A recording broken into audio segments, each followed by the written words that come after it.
Dear students, welcome to new curriculum English learning English staying at home. প্রিয় শিক্ষার্থীবৃন্দ, তোমাদের সপ্তম শ্রেণীর ইংরেজি বইয়ের এক্সপিরিয়েন্স 6 এ গুড রিডার, এই এক্সপিরিয়েন্স থেকে আজকের অ্যাক্টিভিটি 6.4 নিয়ে আমরা আলোচনা করব। ওকে, 6.4 এ কী করতে হবে দেখে নাও।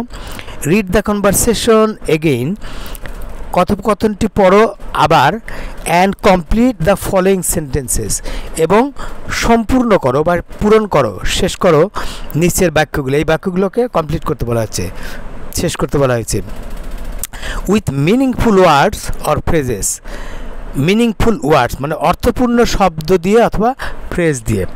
তাহলে প্রিয় শিক্ষার্থীবৃন্দ, আমি তো বলেছি যে প্রত্যেকটা জিনিস বুঝে বুঝে পড়তে হবে এবং মনে রাখতে হবে যে ওই এক্সপিরিয়েন্সে বা পাঠে অ্যাক্টিভিটিতে কী করতে বলা হয়েছে বা কী শেখার আছে। ওকে, তাহলে এর আগের অ্যাক্টিভিটিতে পড়েছো, সেখানে নিশ্চয়ই কি বিষয় ওখানে উল্লেখ করা ছিল সেগুলো মনে আছে, না থাকলে আবার ওখানে পড়ে এখানে লিখবে। আমি আলোচনা করে জিনিসটা বুঝিয়ে দিচ্ছি। ওকে, এ রোদোশিয়ান কঙ্ক আর টকিং অ্যাবাউট, রোদোশিয়ান কঙ্ক কথা বলছে অ্যাবাউট কী সম্পর্কে, কী সম্পর্কে নিশ্চয়ই মনে আছে। রোদোশিয়ান Konko are talking about an antelope, antelope সম্পর্কে কথা বলছে।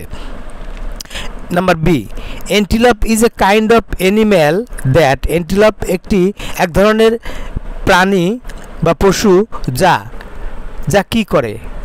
এন্টিলপ এক ধরনের প্রাণী বা পশু যা কি করে, তার কি বৈশিষ্ট্য।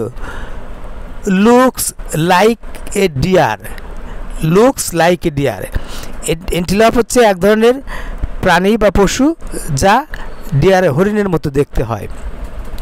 Number C, after reading the article রোদোশিয়ান অ্যান্ড কঙ্ক, আর্টিকেল বা রচনাটি প্রবন্ধটি পড়ার পর রোদোশিয়ান এবং কঙ্ক কুড নট আন্ডারস্ট্যান্ড, বুঝতে পারেনি।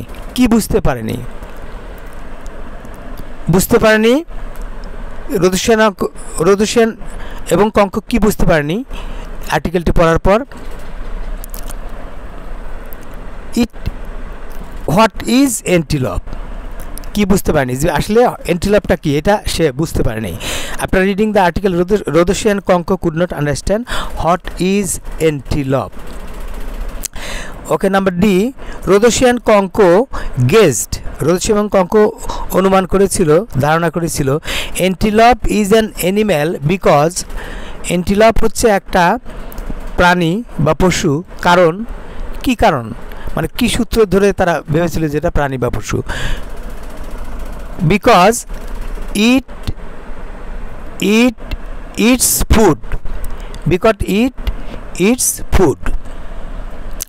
ওকে, এরপর number E, to find out where antelope live, মানে খুঁজে বের করতে, টু ফাইন্ড আউট খুঁজে বের করতে, হোয়ার এন্টিলপস লিভ, এন্টিলপ কোথায় বাস করে। তাহলে এখানে কী হতে পারে, কি করেছিল তারা? They were searching for the country's name, কী করছিল? To find out where antelopes live, they were searching for the country's name, তারা দেশের নাম খুঁজছিল যে তারা কোন দেশে বাস করে। Number F, two find out the meaning of any written text, মানে যে কোনো লিখিত পাঠের বা অনুচ্ছেদের বা বিষয়ের রচনার অর্থ বের করতে হলে কী করতে হবে, কি টেকনিক আছে। তাহলে two find out the meaning of any text we have to read the text carefully. এখানে কিন্তু একটা অপশন আছে, মানে 3 রকমভাবে লেখা যায়। হ্যাভ টু মানে আমাদের অবশ্যই, two find out the meaning of any text we have to read the text carefully, আমাদেরকে টেক্সটটি বা পাঠটি অনুচ্ছেদটি যত্ন সহকারে বা মনোযোগ সহকারে পড়তে হবে। তাহলে এখানে যে হ্যাভ টু মানে অবশ্যই পড়তে হবে, হ্যাভ টু ইউজ করা যায়, অথবা উই মাস্ট ইউজ করা যায়, অথবা উই শুড।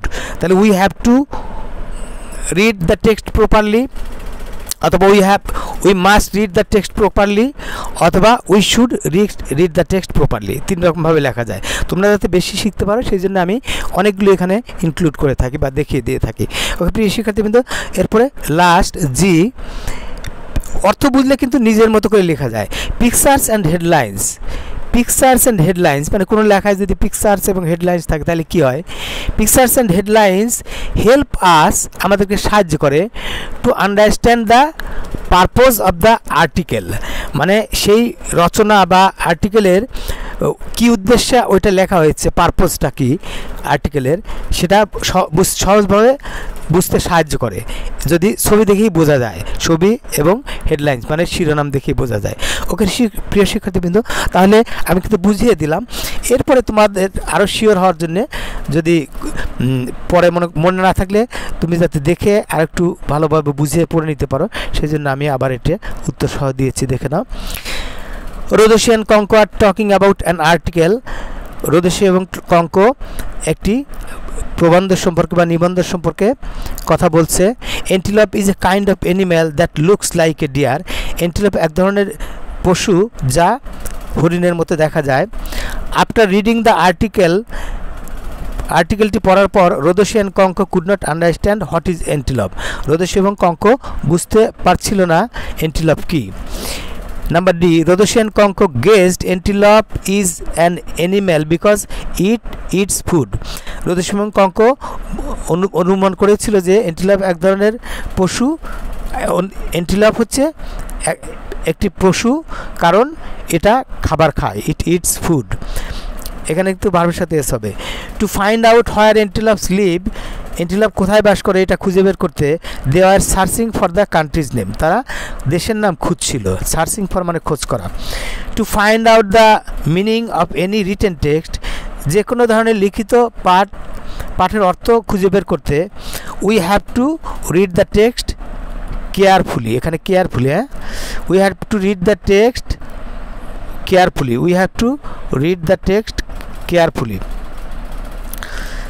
অথবা we must read the text carefully, অথবা we should read the text carefully. তিন রকমভাবেই লেখা যাবে, তোমাদেরকে তিন রকমভাবে লেখার কৌশলটা বলে দিলাম। পিকচার্স অ্যান্ড হেডলাইন্স, ছবি এবং শিরোনাম help us to understand the purpose of the article easily. হ্যাঁ, প্রবন্ধের উদ্দেশ্য সহজভাবে বুঝতে সাহায্য করে কি? পিকচার এবং ছবি যদি দেওয়া থাকে, পিকচার এবং ছবিগুলো সেই আর্টিকেলের। ওকে প্রিয় শিক্ষার্থীবৃন্দ, তাহলে এই অ্যাক্টিভিটি নিয়ে আমাদের আলোচনা আশা করি শেষ হলো, তোমরা বুঝতে পেরেছো। এর পরবর্তী অ্যাক্টিভিটি নিয়ে আবার কথা হবে। সে পর্যন্ত তোমরা সবাই ভালো থাকো এবং মন দিয়ে লেখাপড়া করো।